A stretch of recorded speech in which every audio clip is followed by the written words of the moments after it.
ने सत्ता में अपने 2 साल पूर्ण कर लिए हैं।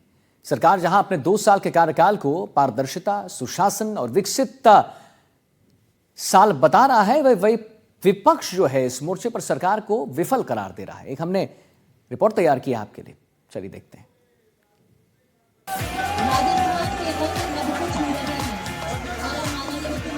सरकार के 2 साल, विपक्ष ने उठाए सवाल।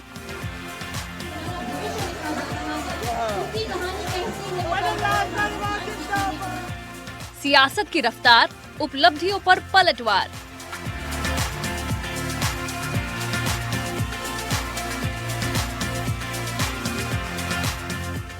राजस्थान के अलग अलग शहरों में पहुंच रहे विकास रथ सिर्फ वाहन भर नहीं है, ये भजनलाल सरकार का 2 साल का रिपोर्ट कार्ड है। ये सरकार के 2 साल के कामकाज का लेखा जोखा है। सरकार ने इस रिपोर्ट कार्ड को 200 विधानसभा क्षेत्रों में 200 रथ के माध्यम से भेजा है। इन रथों के जरिए केवल सरकार अपनी उपलब्धियां सीधे जनता तक पहुंचा रही है। 2 साल को लेकर मुख्यमंत्री भजनलाल शर्मा का दावा है कि 5 साल के संकल्प पत्र में किए गए वादों में से 70% काम महज 24 महीनों में पूरे कर लिए गए हैं। सरकार ने अब तक कुल 392 संकल्पों में से 274 संकल्प पूरे कर लिए हैं या उन पर काम तेजी से चल रहा है। इसके अलावा पिछले 2 साल में की गई 73% घोषणाएं भी पूरी हो चुकी हैं। हमने कहा था कि भ्रष्टाचार करने वाली मछलियां ही नहीं बल्कि मगरमच्छ भी पकड़े जाएंगे। पकड़े भी गए हैं, जेल भी गए हैं, अपने किए की सजा भी भुगत रहे हैं। और आगे भी हमने कहा है कि हम किसी को छोड़ने वाले नहीं हैं। कोई गलतफहमी में हो हम उसको किसी भी कीमत पर उसको छोड़ेंगे नहीं। इन वादों में सबसे ज्यादा प्राथमिकता बिजली, पानी और किसान को दी गई है। सरकार ने बिजली और पानी की उपलब्धता को अपनी बड़ी उपलब्धि माना है। मुख्यमंत्री के मुताबिक प्रदेश के 22 जिलों में किसान को दिन में बिजली उपलब्ध कराई जा रही है, जिससे सिंचाई में बड़ी राहत मिली है। किसान को ऊर्जादाता बनाने का मॉडल भी सरकार की प्राथमिकताओं में शामिल है।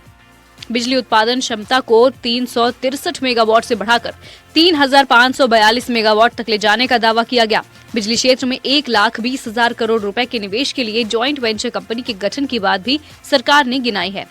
भ्रष्टाचार और कानून की व्यवस्था पर भी सरकार ने काम गिनाए।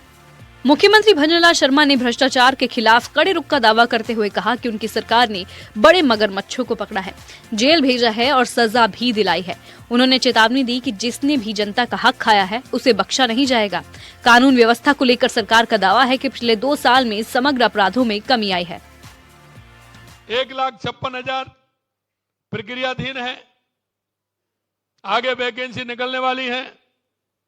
प्राइवेट सेक्टर में भी हमने 2.5 लाख से ऊपर इस राइजिंग राजस्थान के माध्यम से हमारे युवाओं को हमने प्राइवेट सेक्टर में 2.5 लाख नौकरियां देने का काम किया है।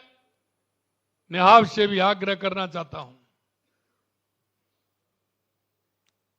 मैं ये नहीं कहना चाहता कि आप सरकारी नौकरी या प्राइवेट सेक्टर में नौकरी नहीं करें, लेकिन मैं आपको इतना विश्वास दिलाना चाहता हूं क्योंकि सरकार आपके साथ है कि आप नौकरी लेने वाले नहीं, आप नौकरी देने वाले बनिए, नौकरी देने वाले बनिए। सरकार ने जबरन धर्मांतरण के मुद्दे पर भी सख्त कानून बनाने की बात कही है। मुख्यमंत्री ने आरोप लगाया कि पिछली कांग्रेस सरकार ने इस मुद्दे पर चुप्पी साधे रखी, जबकि मौजूदा सरकार ने स्पष्ट नीति अपनाते हुए सख्त कानून लागू किया है। सरकार ने अपनी उपलब्धियों में युवाओं, महिलाओं को भी गिनाया है। युवाओं के मुद्दे पर मुख्यमंत्री ने कहा कि पेपर लीक के मामलों पर सख्ती से कार्रवाई की गई है। सरकार के मुताबिक 296 परीक्षाएं बिना किसी पेपर लीक के कराई गई। अब तक 138 FIR दर्ज की गई हैं और 394 गिरफ्तारियां हुई हैं। सरकार ने 92,000 सरकारी नौकरियां देने का दावा किया है, जबकि 20,000 नियुक्तियां अगले चरण में होने की बात कही गई है। 5 साल में 4 लाख नौकरियों का लक्ष्य रखा गया है। आपने देखा है कि 2 साल पहले जब कांग्रेस की सरकार थी तो उन्होंने राजस्थान के अंदर किस तरह के घोटाले किए थे।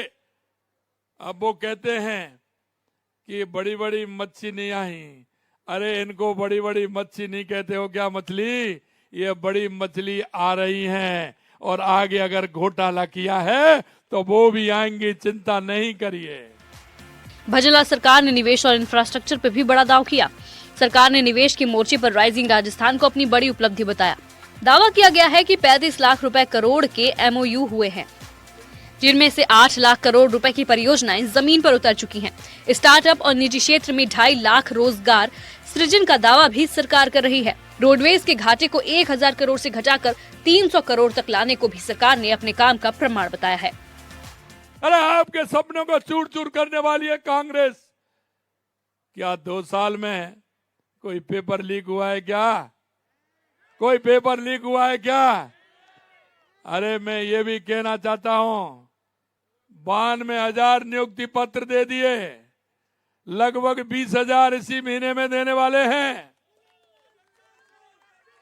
1,56,000 पाइपलाइन के अंदर हैं। मैं राजस्थान के युवा भाइयों से बहनों से कहना चाहता हूं, पूरी तैयारी करिए।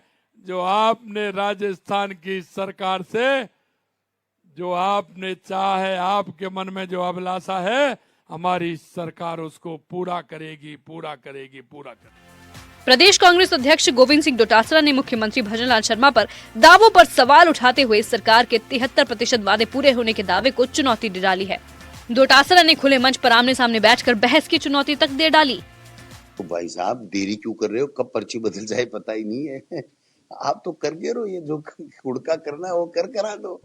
है पता तो है ही उनको, वरना तो मगरमच्छ कैसे बोल रहे हैं? तो पता है तो फिर वो खुड़का कर देना चाहिए। इनको क्यों टाइम लगा रहे हैं? अब तो उतर भी का मेरी बारी, अब तो वापिस इनकी बारी आने वाली है। 2.5 साल बाद में, 6 महीने बाद में इनका उतरार चालू हो जाता है। 1-1.5 बजे बाद में जो छाया है वो इधर के बजाय इधर आ जाती है, सूर्यास्त होने लग जाता है। तो उसके बाद में तो जो तेज धूप का आप इंतजार ही नहीं कर सकते। 2 बजे बाद में तो ढलती है, तेज कम होती है धूप। तो इनका जो तेज था वो तेज तो 2 साल तो चला गया, 6 महीने की बात है। उसके बाद में तो बात करेंगे। कांग्रेस के बयान पर भाजपा प्रदेश अध्यक्ष मदन राठौर ने पलटवार कर दिया। राठौर ने कहा, कांग्रेस बिना फुटबॉल के खेल रही है। उन्होंने पिछली गहलोत सरकार से तुलना करते हुए कहा कि कांग्रेस के समय पर पेपर लीक होते थे, जबकि मौजूदा सरकार ने दोषियों को जेल भेजा और सजा दिलाई। सब काम हम कर रहे हैं, फिर भी कांग्रेस कहती है हमको दिखता नहीं है। और डिबेट की बात करें तो आ जाइए हमारे सामने, डिबेट हम कर लेते हैं, कोई भी आए। क्या बात करते हैं? जिसको केवल हंगामा करना है वो कोई मतलब नहीं निकलता। काम हुआ है उसके गुणगान करो, हमारी कमियां निकालो। हम चाहते हैं कि हमारी कमियां बताओ, हम सुधार करें। डोटासरा जी ने आपको चैलेंज किया, आप जाएंगे अल्बर्ट हॉल पर डिबेट? डोटासरा जी आ जाए मेरे सामने। वो केवल बिना फुटबॉल के गेंद खेल रहे हैं, डोटे मार रहे हैं। वो ऐसे थोड़ी काम चलता है। फुटबॉल तो है ही नहीं, डोटे मारते जा रहे हैं, वो गिरते जा रहे हैं खुद ही। ये क्या बात है? आप तैयार हैं? मतलब हम तो पहले से ही तैयार थे और कई बार डोटासरा जी के सामने मैंने डिबेट की है। और डोटासरा जी को आटा दाल का भाव पता है करा दिया हमने। 2 साल पूरे कर चुकी भजनलाल सरकार अब एक बड़े राजनीतिक मोड़ पर खड़ी हुई है। विकास रथ केवल योजनाओं की जानकारी नहीं दे रहे, बल्कि 2028 की राजनीतिक तैयारी की भी झलक दिखा रहे हैं। सरकार अपने कामकाज को सुशासन और पारदर्शिता का मॉडल बता रही है, जबकि विपक्ष इसे आंकड़ों का खेल कह रहा है। बहरहाल इन दावों और आरोपों के बीच आने वाले निकाय पंचायत चुनाव में जनता ही तय करेगी कि भजनलाल सरकार का ये 2 साल का रिपोर्ट कार्ड कितना असर छोड़ गया है। जयपुर से सहयोगी शशि मोहन शर्मा के साथ एनडीटीवी के लिए सुशांत पारिक की खास रिपोर्ट।